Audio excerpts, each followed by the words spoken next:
पद्मनाभं सुरेशं विश्वाधारं गगनसदृशं मेघवर्णं शुभांगं लक्ष्मीकान्तं कमलनयनं योगिभिर्ध्यानगम्यं वन्दे विष्णुं भवभयहरं सर्वलोकैकनाथनं सर्वलोकैकनाथनं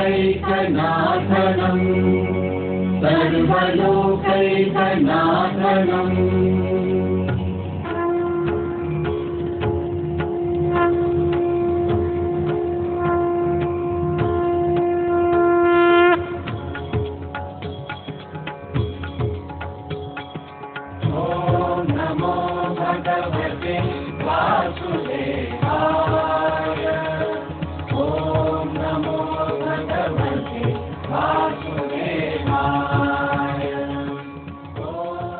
श्री रुक्मणे बालाजीश्य नमः। जय बालाजी। माना कि पुण्य फल के लिए चारों धाम हैं, इस जीव को तरने के लिए कई मुकाम हैं, लेकिन जहां एक पल में बदल जाती हैं किस्मतें, कहते हैं सब बालाजीपुरम ही वो धाम है। संपूर्ण भारत में मध्य प्रदेश के बैतूल जिले को भारत का हृदय स्थल कहा जाता है। सतपुड़ा के सुरम्य वादियों में बसे इस बैतूल शहर को लोग भारत के 5वें धाम बालाजीपुरम के नाम से जानते और पहचानते हैं। कामना, सद्भावना, कल्याण का मुकाम है। आज सारे जग में उजागर हुआ ये नाम है। चारों पीठों के शंकराचार्यों के श्रीमुख से जो घोषित हुआ, ऐसे बालाजीपुरम 5वें धाम को प्रणाम है।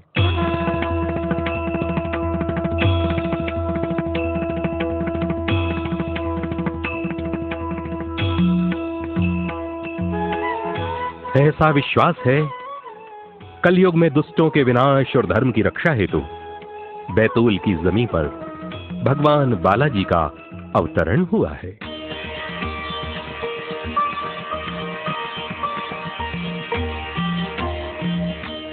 एक नौनिहाल मां के पुजारी का है कमाल, स्मृति मां की धरोहर बन गई है बेमिसाल।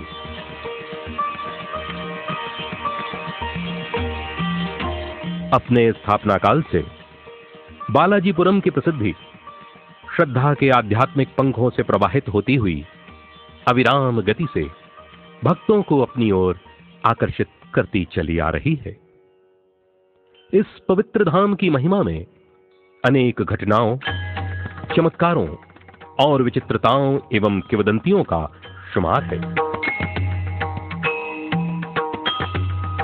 जिसे सुन सुनकर अनेक तपस्वी साधु, संत, औलिया, पीर फकीर, सिख गुरु एवं श्रद्धालु बरबस खिंचे चले आते हैं। और इसका प्यारा सा माध्यम है इस पवित्र धाम में प्रतिवर्ष बसंत पंचमी को मनाया जाने वाला विराट ब्रह्मोत्सव। प्रतिवर्ष भगवान रुक्मणी बालाजी का जन्मोत्सव विराट ब्रह्मोत्सव के रूप में बड़ी श्रद्धा और उल्लास के साथ मनाया जाता है।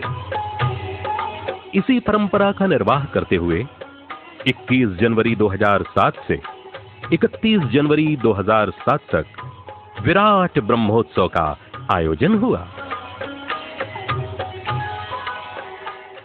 विश्वास को हर हाल में जगाना चाहिए, विश्वास को हर हाल में जगाना चाहिए, राहत जहां मिलती है वहीं जाना चाहिए। इस विराट ब्रह्मोत्सव में विश्व के कोने कोने से सभी संप्रदाय के धर्मगुरुओं ने एवं लाखों श्रद्धालुओं ने हिस्सा लिया। मन में अपने प्रभु के दर्शन की आस लिए श्रद्धा और भक्ति जगाते हुए सभी पहुंच गए बालाजी के दरबार, जहां प्रभु बालाजी का जन्मोत्सव मनाया जा रहा है।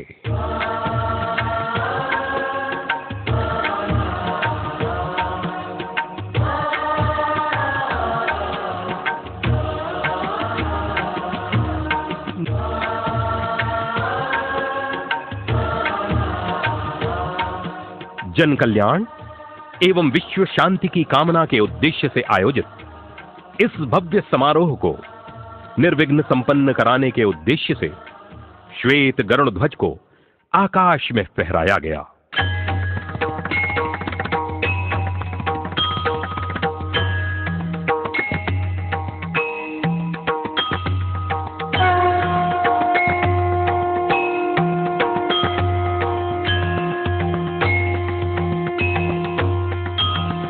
साथ ही आरंभ हो गए दक्षिण भारतीय विद्वान आचार्यों के द्वारा दैनिक यज्ञ, हवन, पूजन एवं अनुष्ठान।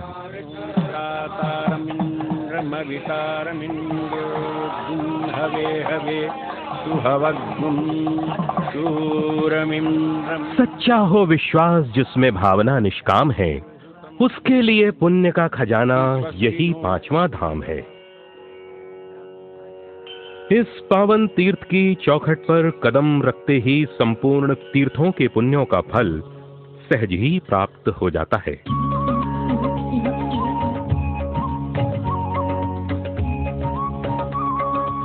क्योंकि यह भारत का एकमात्र तीर्थ है जहां भक्तों को भगवान बालाजी के दर्शनों के साथ साथ अपने इष्ट का दर्शन सहज ही प्राप्त होता है।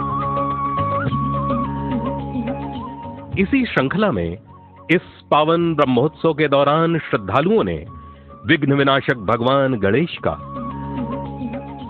एवं राधा कृष्ण की दुर्लभ युगल छवि का दर्शन लाभ प्राप्त किया।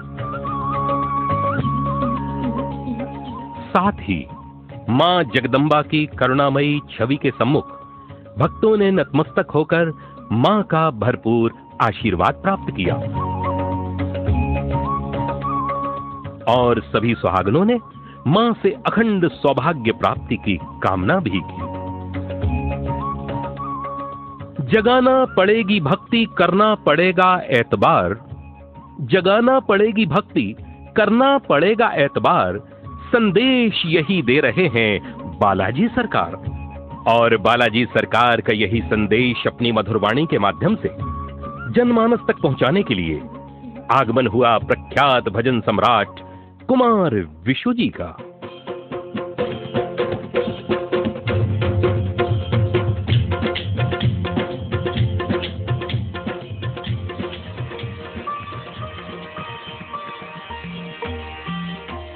बोलिए श्री रुक्मणी बालाजी भगवान की, बोले सांचे दरबार की।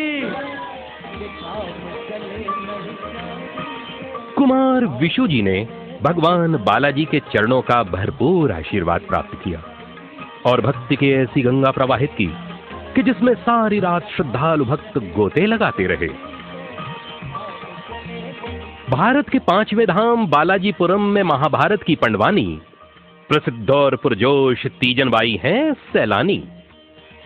इस ब्रह्मोत्सव के दौरान छत्तीसगढ़ अंचल की अंतर्राष्ट्रीय पंडवानी गायिका तीजनबाई भी अपने आप को रोक नहीं पाई और पहुंच गईं उस परमपिता की चौखट पर। एक बार प्रेम से बोलिए बालाजी सरकार की जय।